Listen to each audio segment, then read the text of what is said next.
Hey guys, what's good? Azadale here from Crystal Karma Gaming. I am a teammate and friend of Flamesberg, and I play Mesmer in our tournament gameplay. So I just want to give you guys the rundown of the Mesmer build that I love to use. So let's get into it. For my weapons, I go with the Greatsword and sword and pistol. My Greatsword Sigil of Rage is 10% chance on crit to gain quickness for 3 seconds. Extremely useful to pop out your clones, phantasms, and quick stomps. My sword, Sigil Nullification, removes a boon, 60% chance on crit.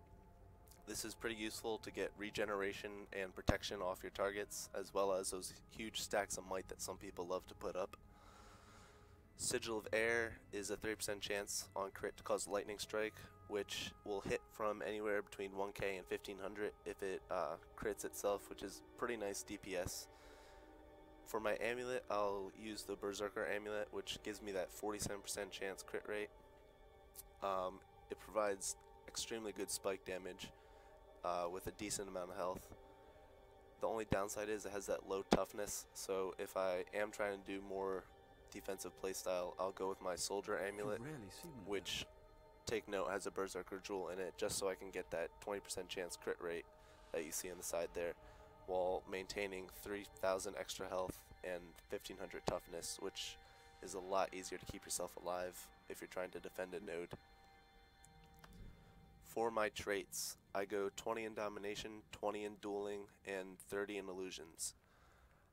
Illusion summoning skills recharge 20% faster. In my opinion, this is probably your best minor trait that you have in any of these. This affects your phantasms, it affects your clones, it affects your utility skills. It is a great skill to have. Why is that swap there?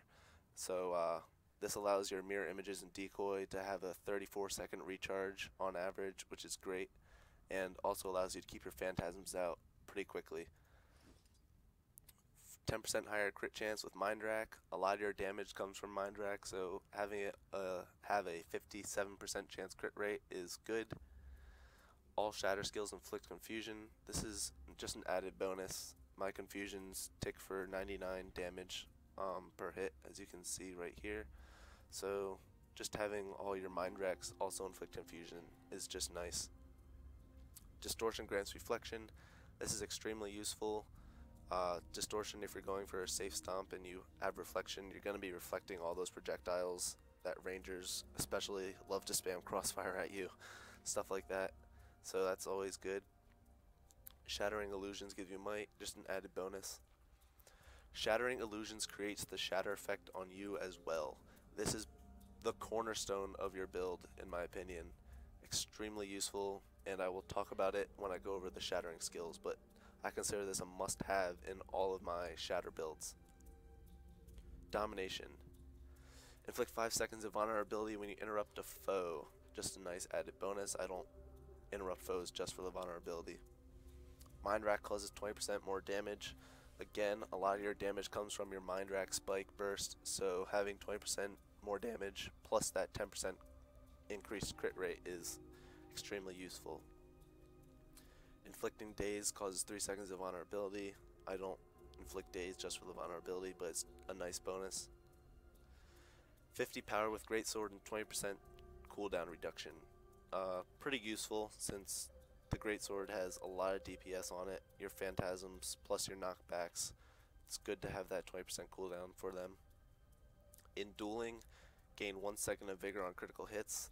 This is pretty useful, especially in synergy with create a clone at your current position when you dodge, since you have 47% chance crit rate and your phantasms have that 67% chance crit rate. Since your phantasms have fury, you're going to be proccing vigor a lot. This will allow you to dodge more, which in turn creates more clones, which is pretty confusing to your enemy. And then illusions inflict bleeding on critical hits. Your phantasms will be critting a lot, therefore they're putting up decent stacks of bleed.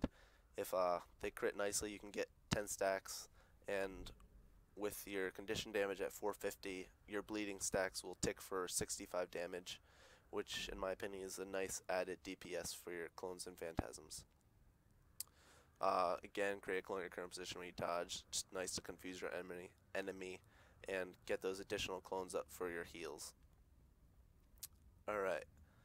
Weapon skills, Spatial Surge, good for chasing people and causing damage, I guess. This will help you proc Rage since it hits so many times. Mirror Blade creates that initial clone. This is my opening skill.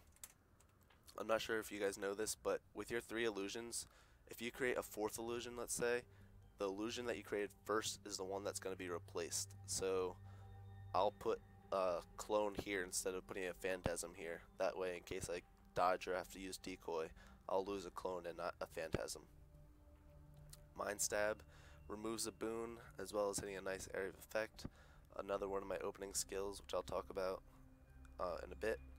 Phantasmal Berserker is a great phantasm which causes cripple and plus it's bleeding, so he's pretty nice to open with. And Illusionary Wave. Playing node defense, I love this skill to keep people off a node or just knock them off if they're trying to cap something, so that's really helpful. With your sword, you have your chain attacks, which inflict vulnerability as a nice bonus. Plus the 3rd one rips a boon off, which is pretty useful, especially with the nullification. You can strip 2 boons off a lot of the times, which is nice.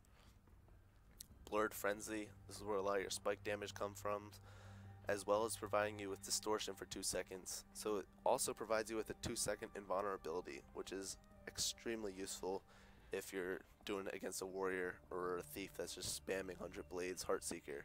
You can mitigate a lot of damage that way. Illusionary Leap. This, in my opinion, is an underrated skill that a lot of people don't know the full extent of its ability. I use it to get in range for my Blurred Frenzy Mindrack Spike, but I also use it for escape. If someone's chasing you, you can drop Illusionary Leap on them and continue running, and then swap back to your clone and just change direction and completely confuse your foe. You can also use it in node defense. If you get knocked off a node, you can swap back to your clone and continue capping / decapping. So that's very helpful, and it's on a short recharge, and it also provides that 2.5 second immobilize, which is great. Phantasm Duelist, again, main source of DPS. They crit very nicely, as well as applying bleed stacks on a short recharge. Magic Bullet, this is a nice 2-second stun on your main target, plus the additional Dazed Blind. It's on a pretty short recharge, so this is nice to have. For my utilities, Ether Feast, in my opinion, the best heal that you can have. It'll heal you for around 7,200 health with your 3 clones, which is extremely powerful on a 20-second recharge. Mirror Images and Decoy, these are your 2 stun breakers. This one providing you 2 clones, this one giving you stealth and 1 clone. Decoy, you can use it to get a stealth stomp and a safe revive off, and you can also use both of these to provide cannon fodder for a full heal or a full shatter. Signet of Domination is a nice 2-second stun with additional condition damage for your bleeds. And I will switch to Portal and use this to repair our trebuchet, bounce between midpoints and satellite points, and quickly transport a team to spike down a guild lord in the end. Time Warp, this is more team oriented. If your team's in a huge fight in middle and you drop this on them, you're most undoubtedly going to win that fight. If you're trying to kill a guild lord at the end of a match really quickly, this helps. Or if you're trying to steal Svanir, Chieftain, also a good point to use your Time Warp. If I'm not using Time Warp and I'm more node defense or helping allies, I'll run with Moamorph. I use this on your bunker classes like Guardians that like to sit on points and just not let anyone on them. We'll call a Moa Spike, transform your target, and just burn them down and get them off that node, which is really useful. For your Shatter skills, Mindrack, this is your main source of damage. With all 3 of your illusions plus yourself from that Grandmaster trait, you will be doing a lot of damage on a short cooldown. Each hit will hit for about 2,000 damage, 2,500 if it crits, so 4 times. So that's extremely useful. Cry of Frustration, just I don't really use it a lot. I'll use it a lot sometimes just to get it all on cooldown, or if you see that thief that's spamming his auto attack, or that ranger spamming crossfire, this will proc a lot of damage on him. So I guess it's useful in some situations. Diversion, daze for 1 second.